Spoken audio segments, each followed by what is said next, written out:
Hey folks, and welcome to the Truck King YouTube channel.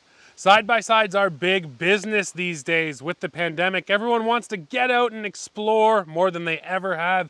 And I honestly think that's why four-seaters are probably the biggest part of that business, because most people got family and friends, and that's who they want to ride with. So today we're taking a look at another four-seater. This is the Yamaha RMAX4 1000. And you know we're going to put it to the test. So in this video, we'll hit the property here, hit the trails, go up the hydro line, find some mud, and find out if this is the best four-seater on the market.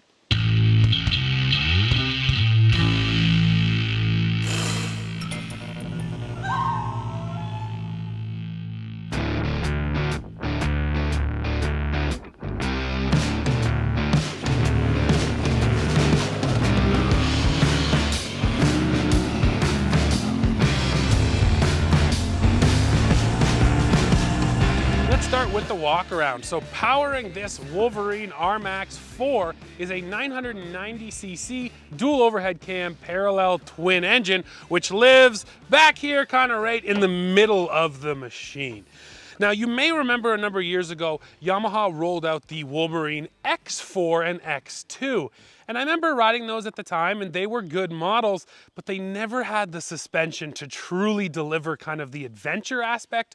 Well, that has absolutely changed with the RMAX. Up front here, you're getting 14 inches of travel, a little bit over, whereas in the rear you're getting a little bit over 13 inches of travel, and that allows for a big set of 29-inch tires, and you're getting a set of Fox quick switch 3 shocks. So Yamaha obviously brought out this model, recognized its deficiencies, and then went back to the drawing board, and now we have this. When we are evaluating any vehicle, but especially ATVs and side-by-sides, we like to get into the mindset of the engineer and try to think, who was this meant for, and who was the target audience? And with this machine, the RMAX4, this is all about having 4 comfortable seats. That seems to have been priority number 1, and I'll show you what I mean. So out here at the back, you do have a full tailgate, and with the seats in their regular position, you get just a tiny bit of storage back here. Maybe you could shove a really small soft cooler or something in there. However, Yamaha said, you know what? We'll come up with a solution to give you some more bed space. So you flip the seat bottoms up, and then these seat backs, I should say, push forward like so. And there is a plastic cover that goes over the seat buckles here. I just don't have it. I don't know where it is, but that will be totally covered up. So what you're seeing here is you're getting some bed space now.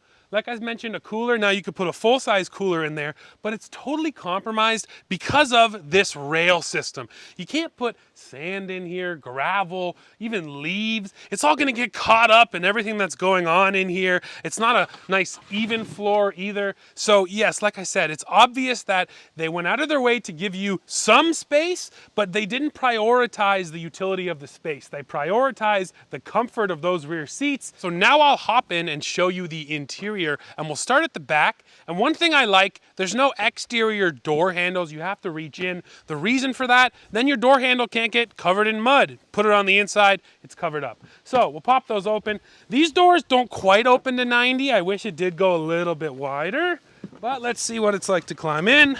It's not too bad. You got to get around this plastic piece. Of course, this is here for your protection.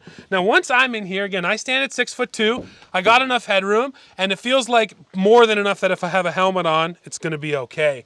I have this great grab bar in front of me. I love that.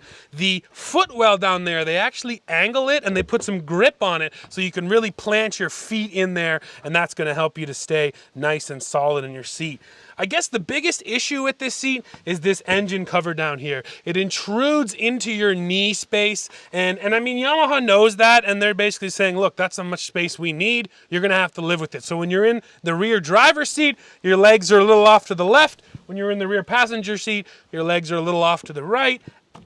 It's not so bad. I think I could live like this most of the day, but we will hit the trail soon, and I'll talk to you a little more about it. Now let me hop in the front. And actually the front door, Yamaha says they made this door open wider on the RMAX model. And this is a huge opening, really easy to hop in here. Now again, like the back seat, there's a great dead pedal down here with a grip on it so I can really plant myself in this seat. I fit well here. I do end up rubbing up on this plastic guard over here. It might protect me a little bit, but it is also a little bit annoying, I will say that. And then once I'm in, what about adjustability? Well, the steering wheel here does tilt and the screen goes with it. That's always kind of nice as well. And then my front seat can pull forward and back quite a number of inches now. I always ride at the most rearward position, but I have a lot of space here. I mean, my arms are basically all the way out in front of me, so you're not going to have a space issue up front in the RMAX4. And then finally, I love to talk about at-hand storage, and there's a decent amount here. A little cubby down to my left. There's a cubby here in the center, 2 of them actually. There's this kind of weird little storage behind your plastic screen insert up here. And then, of course, there's a nice glove box. That's fairly deep as well, and some storage up here underneath this little handle. So there is a bunch of at-hand storage, cup holders down in the center, and a center console. I love that there's so many places to stash your stuff, but now I'm done talking. Let's get out there and hit the trail and see how it performs. Now let's go for our first ride here in the RMAX, and I'm hopping in the back seat first to see how this passenger seat feels out on the trail.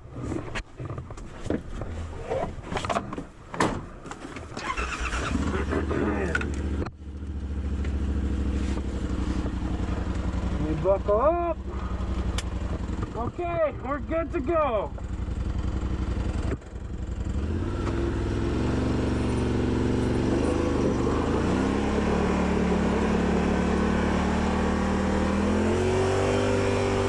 Alright, so first things first, I like where this handhold is, nice and close to your body.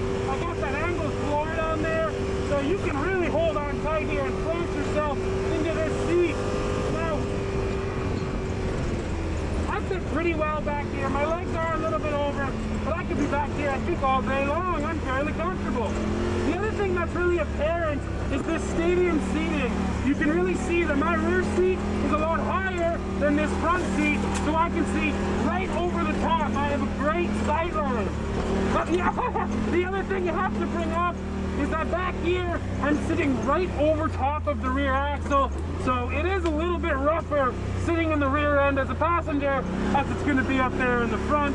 But still, with 13 inches of travel, it's not too bad. There's been some hard hits today, but none of them that have been spine-shattering, at least not yet.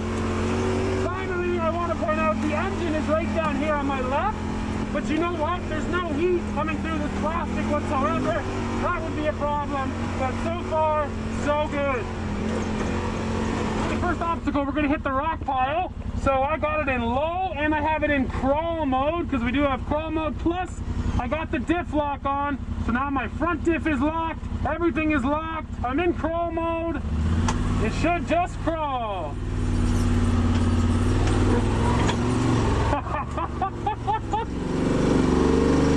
Okay, there's a bit of power in. Nice.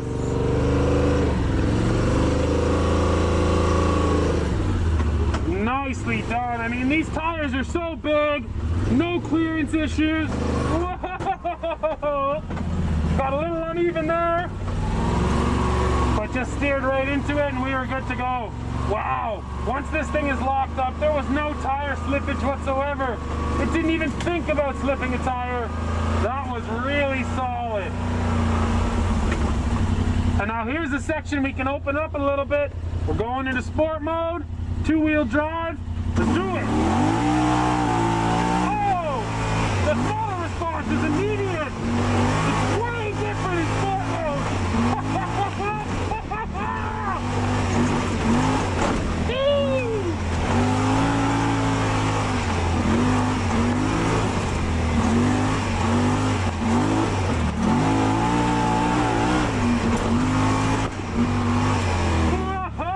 The difference in throttle response is massive between trail and sport mode. Sport mode makes it feel like a whole different machine with the amount of power that's right there underneath your right foot.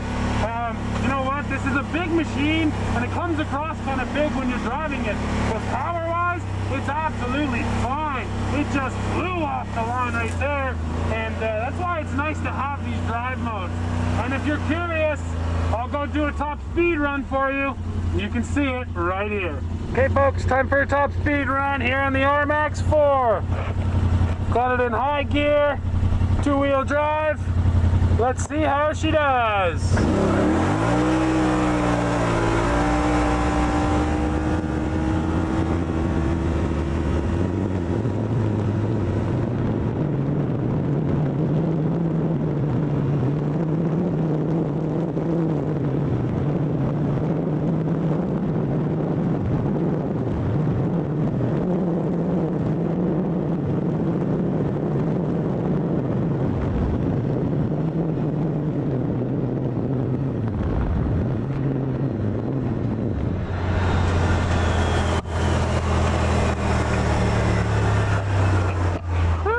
So that was 111 kilometers per hour. But you know what? I think that was limited. It felt like it hit that 111 and then it hit a limiter. Well, folks, we've reached the end of the day, and there is still one big question I have not answered. What does it cost? Well, this RMAX4 SE here in Canada will sell for just a hair under $30,000, and here is the US price. Now, this machine, honestly, pretty much does it all. It's got good handling, good passenger space, and great power. Now, if you can live with kind of that rear end setup that prioritizes the seats, well, then I gotta tell you, this is a great 4-seat machine. Well, that's it for this video. Like I said, now please go below, leave us a comment. Let me know what you think of the RMAX4. As always, while you're down there, don't forget to hit the like button, hit the subscribe button, hit the join button to become a member of the channel, and then come right back here to Truck King to see what we're testing next. See ya.